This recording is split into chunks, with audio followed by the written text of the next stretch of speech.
বাংলাদেশের ভূমিকম্পের ইতিহাস কয়েকশো বছর পুরনো। এই ভূখণ্ডে প্রথম ভূমিকম্পের উল্লেখ পাওয়া যায় 1548 সালে। চট্টগ্রাম আর সিলেট অঞ্চলের মাটি ফেটে বের হয়ে আসে দুর্গন্ধযুক্ত কাদা পানি। এর ঠিক 100 বছর পর 1642 সালে আরেকটি ভূমিকম্পে সিলেটের বহু দালান ক্ষতিগ্রস্ত হয়। তবে সবচেয়ে ভয়াবহ ভূমিকম্পগুলোর একটি ঘটে 1762 সালে। চট্টগ্রামের অনেক স্থানে মাটি ফেটে কাদা পানি ছিটকে ওঠে। পর্দাবান নামক এক জায়গায় একটি নদী শুকিয়ে যায়, আর বাকরচনক এলাকায় প্রায় 200 মানুষ প্রাণীসহ সমুদ্রগর্ভে তলিয়ে যায়।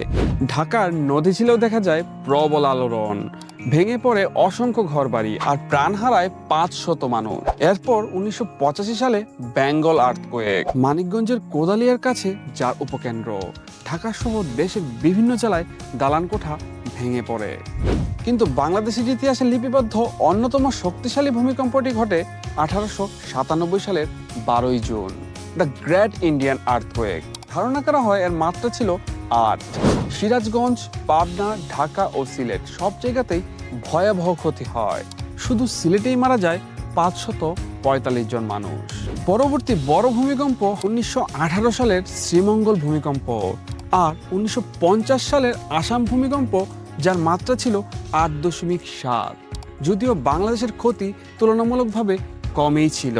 সর্বশেষ উল্লেখযোগ্য কম্পনগুলো ঘটে 1997 সালের চট্টগ্রামে, যার মাত্রা ছিল 6, এবং 1999 সালের মহেশখালীতে।